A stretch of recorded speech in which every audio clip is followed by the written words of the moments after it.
vlog ay meron po kami ibubudol sa inyo. At ito ay ang Chocolate Fudge Hopia! Ayan. Sobrang nagtitrending to kaya itatry din natin. Ayan, go guys. Yes.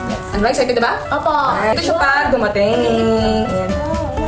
Actually guys, nung dumating siya, nilagay ko agad sa ref kasi kala ko masarap pag malamig. Pero nakikita ko sa mga nag-food review nito, kailangan pala i-microwave siya or initin sa kawali para mag-melt yung chocolate niya. Try natin kung masarap siya kahit hindi siya medyo melty yung chocolate. Actually guys, may ako sa hopya. Kahit anong variant ng hopya yan. Pero ito kasi, first time kasi, may chocolate siya sa loob. Wow! Wow! Ayan, ganito siya. Ayan. Ito ay ang Chocolate Fudge Hopia. Ayan.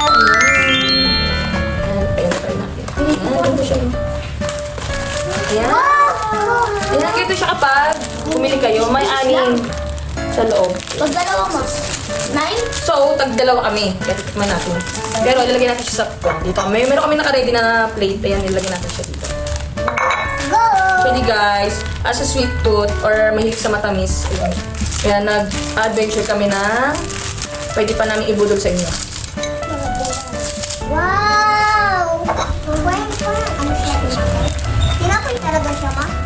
Pero siya, yung hopya anak, yung nabibili natin. Parang tinapay na maliit, pero yung may texture niya. Diba meron siya, may mga hopya baboy, hopya munggo, ayan, mga hopya ube. Actually, meron namang hopya na chocolate, pero yung ito kasi, yung chocolate niya sa loob, nang melt talaga.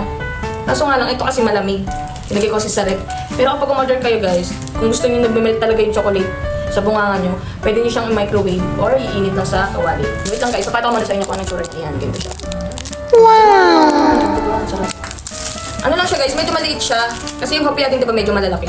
Pero ito medyo pang mini ata. Pero tikman natin yung lasa kung a-approve at kung masarap. Ayan.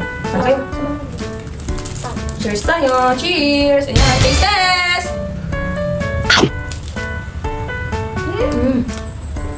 Masarap ko lang. Bakit yung chocolate sa loob niyo? Ayun. Malit Ang lang. dami! Bakit mo kuya? Ayan siya. Ang dami sa akin. Guys, Ang sarap. Mas masarap siguro ito kapag ininit ko sa microwave or sa ano. Para nag-juicy yung chocolate. Pero ito sarap po, siksik yung chocolate na kanina. Diba? corn chicken. Tapos yung chocolate sa loob, may kalasa siya. Hindi ko lang maano kung anong chocolate yun. Pero may kalasa siya. Mama, parang nagkayo ko niya. May ube. Wala siyang tunog na.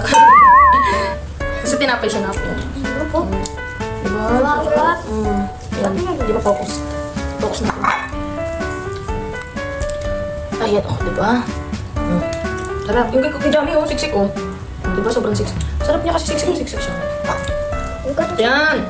Swak na swak to guys pag after nyo kumain ng mga heavy meals. Ayan, pang himagas. Lambot yung chocolate niya. Ganun siya ng kamay ko. Sarap. Ganun siya ng ano.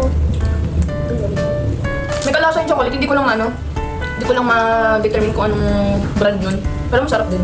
Yan. Saka kung nag-crave kayo ng matamis, yan, pwede ito. Saka pag after nyo kumain, sok na sok siya. Recommend namin. Sarap? Yeah! Sarap. Gilason. I-rate ko siya ng i-rate ko siya ng 9 out of 10 kasi masarap naman siya kaso, ang liit, parang mabibitin ako. Sa dami. Maliit lang, pero sobrang sarap. Recommend ko sa inyo sa Ano rin mo dyan? ikaw, Jaman, ano ito? 10 out of 10. Ikaw kuya? Ano, 9 out of 10. Ay, Ba? 9 out of 5. Ano yung pan? Ay, 9.5.